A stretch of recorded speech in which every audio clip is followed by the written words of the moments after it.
يا أيها الذين آمنوا كتب عليكم الصيام كما كتب على الذين من قبلكم لعلكم تتقون أياما معدودات فمن كان منكم مريضا أو على سفر فعدة من أيام أخر وعلى الذين يطيقونه فدية طعام مسكين فمن تطوع خيرا فهو خير له وأن تصوموا خير لكم إن كنتم تعلمون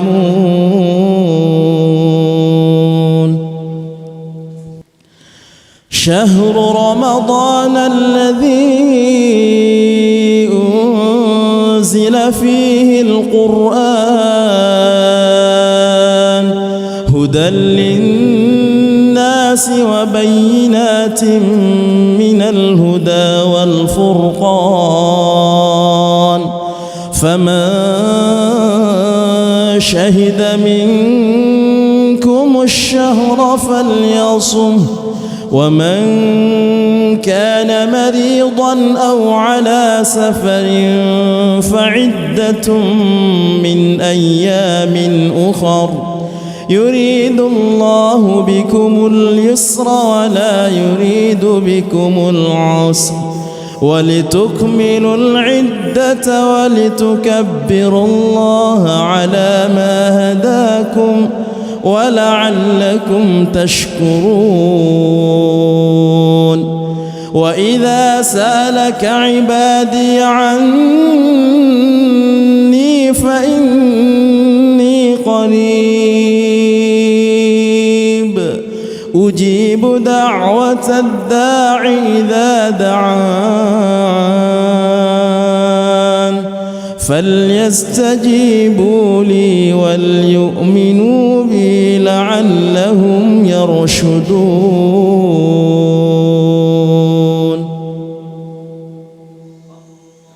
Bismillahirrahmanirrahim. Assalamualaikum warahmatullahi wabarakatuh. Alhamdulillahirabbil alamin wassalatu wassalamu ala asrofil anbiya'i wal mursalin wa ala alihi wa sahbihi ajmain amma ba'du. Pertama-tama marilah kita panjatkan puji dan syukur kehadirat Allah Subhanahu wa taala karena berkat karunia-Nya saya dapat membuat video ini. Salawat serta salam semoga tercurah limpahkan kepada junjungan kita Nabi Muhammad SAW.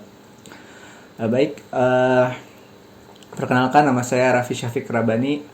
Saya adalah mahasiswa Ilmu Pendidikan Agama Islam. Dan hari ini saya akan menjelaskan tentang tafsir surat Al-Baqarah ayat 183 sampai 186, yaitu tentang puasa di bulan Ramadan. Langsung saja kita masuk ke penjelasan tafsir dan ayatnya. Nah, sebelumnya ayat tentang puasa ini turun di tahun 2 Hijriah. Nah, yang pertama ini ada ayat Al-Baqarah 183 dan saya akan langsung membacakan artinya saja, yaitu hai orang-orang yang beriman, diwajibkan atas kamu berpuasa sebagaimana diwajibkan atas orang-orang sebelum kamu agar kamu bertakwa. Nah, ayat ini jelas ditunjukkan kepada orang-orang yang beriman. Hai orang-orang yang beriman, diwajibkan atas kamu berpuasa.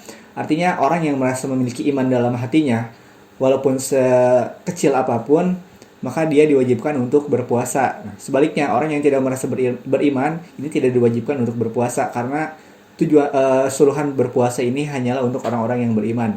Nah, di sini saya akan menjelaskan dari tafsir Ibnu Katsir. Nah, jadi puasa itu artinya menahan diri dari makan, minum, dan berijma disertai niat yang ikhlas karena Allah yang Maha Mulia dan Agung. Karena puasa mengandung manfaat bagi kesucian, kebersihan, dan kecemerlangan diri dan pencampuran dengan keburukan dan akhlak yang rendah.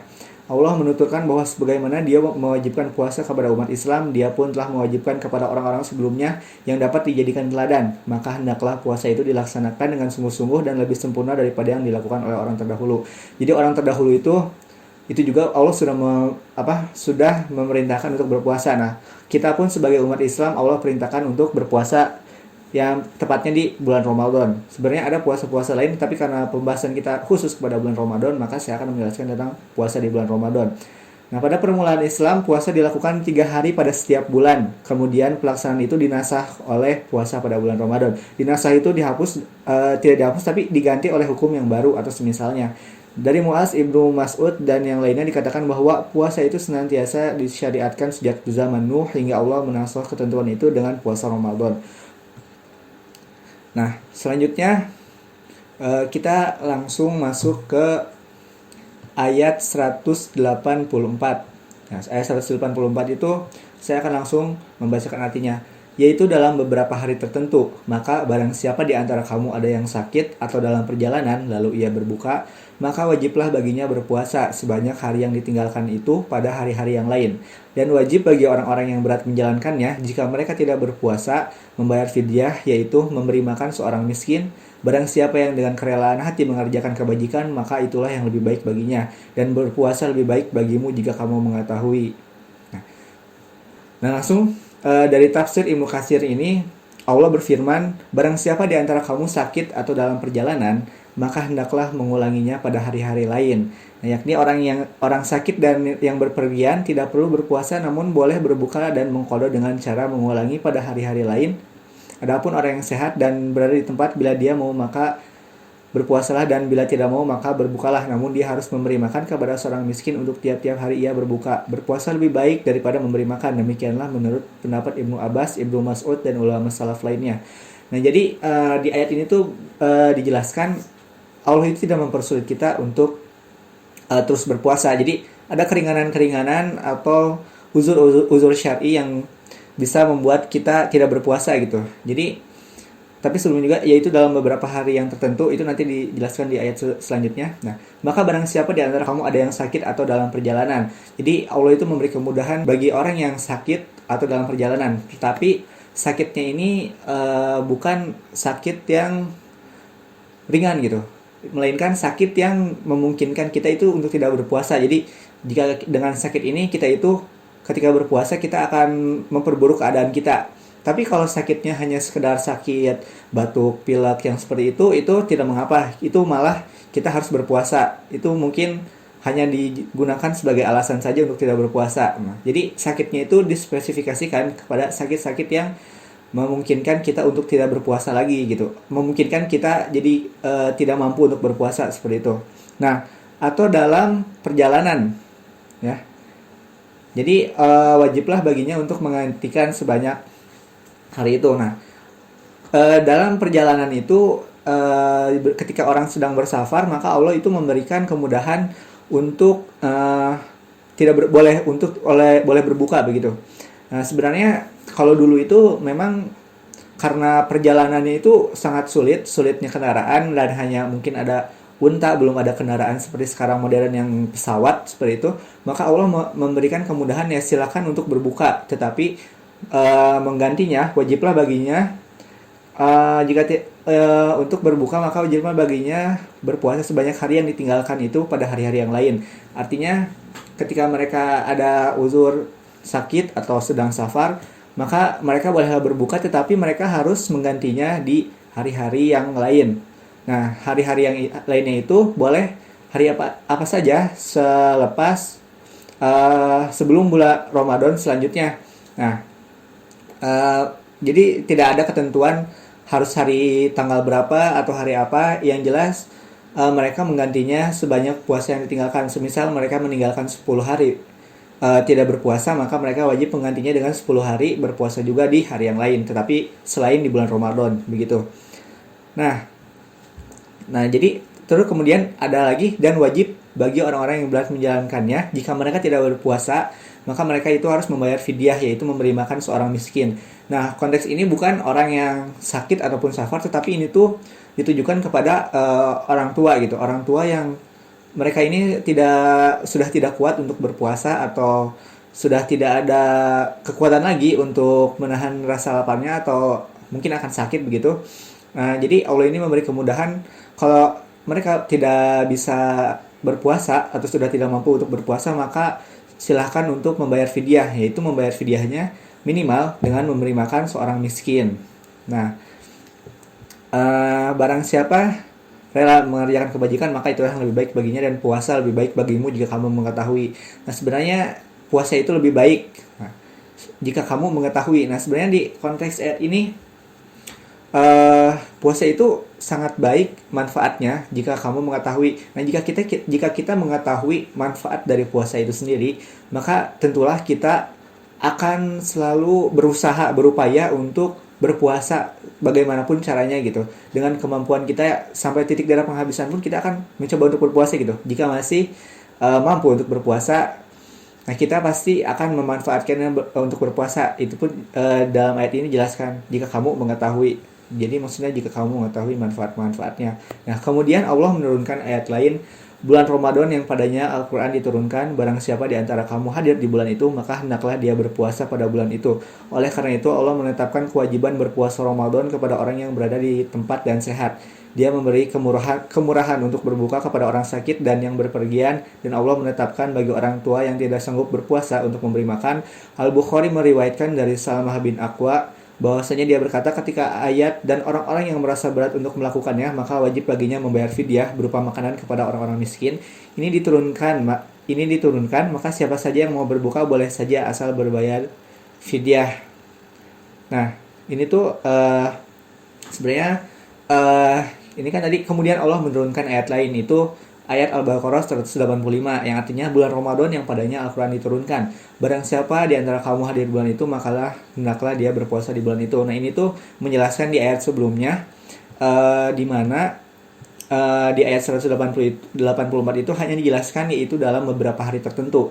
Nah, di ayat Al-Baqarah 185 ini diberikan penguatan apa sih beberapa hari tertentu itu apa gitu. Nah, kemudian di 185 dijelaskan bulan Ramadan yang padanya Al-Quran diturunkan. Barang siapa di antara kamu hadir di bulan itu, maka hendaklah dia berpuasa. Itu artinya kita harus berpuasa, hendaklah kita berpuasa di bulan Ramadan. Begitu.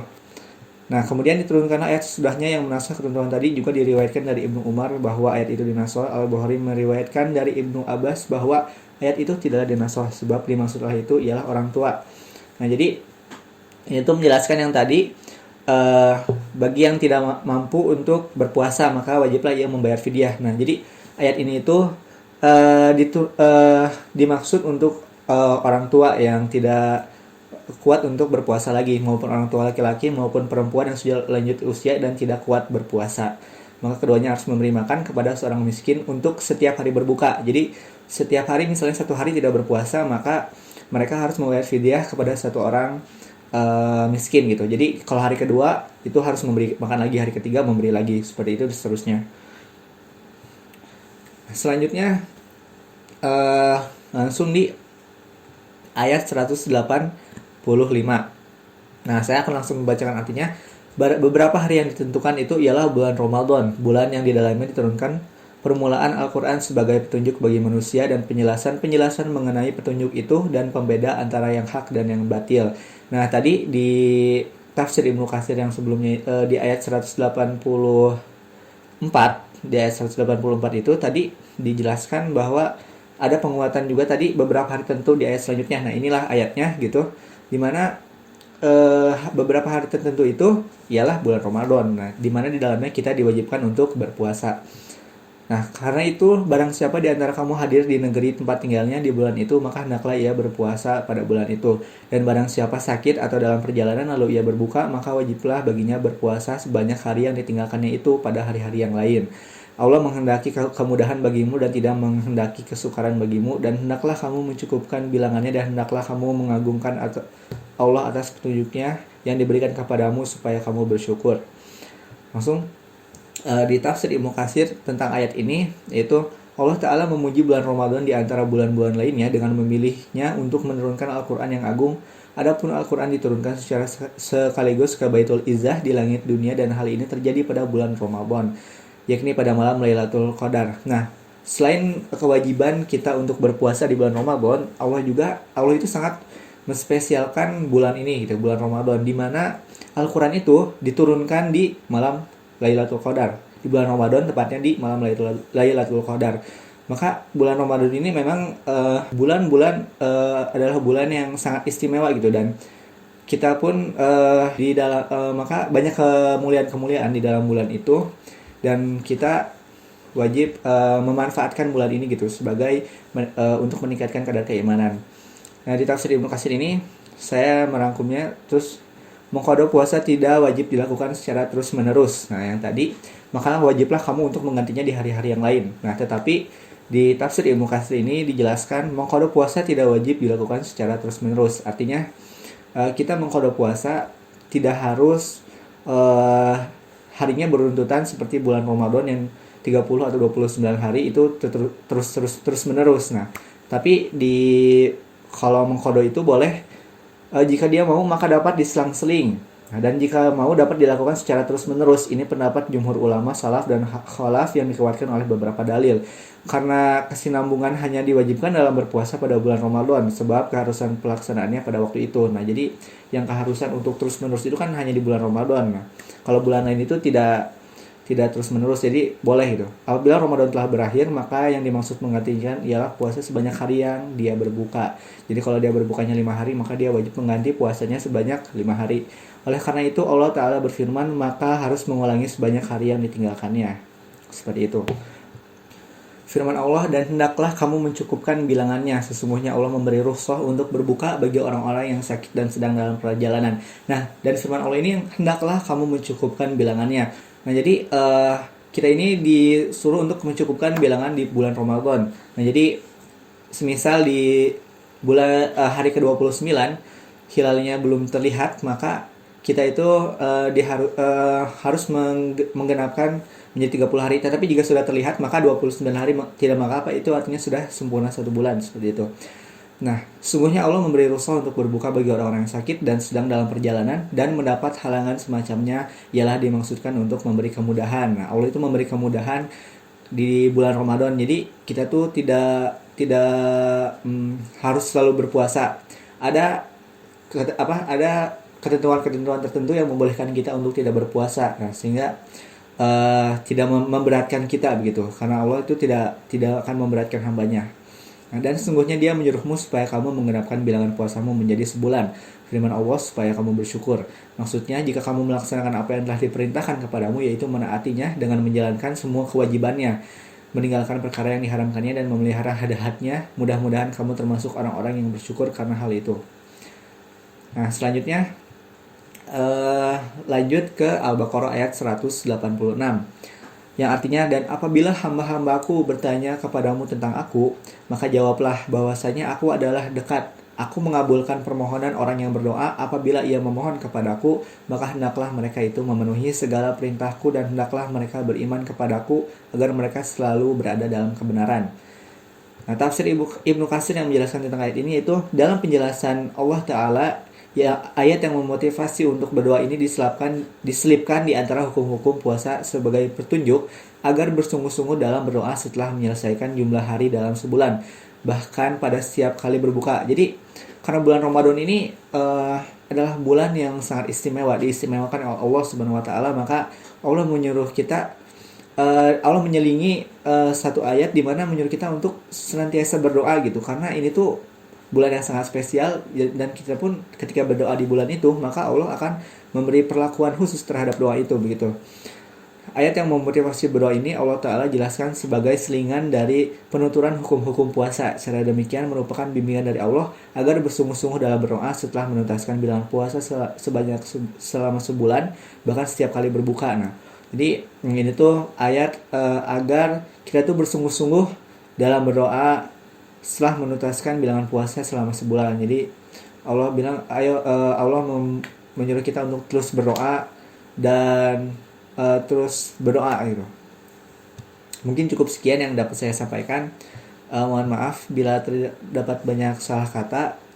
Kritik sangat saya terima, dan kenapa saya hanya bawakan tafsir Ibnu Katsir, karena mungkin teman-teman sendiri nanti bisa mencarinya secara mandiri. Saya hanya menjelaskan salah satu buku tafsirnya. Sebenarnya banyak tafsir-tafsir yang lain. Mungkin cukup sekian ya yang dapat saya sampaikan. Mohon maaf. Wassalamualaikum warahmatullahi wabarakatuh.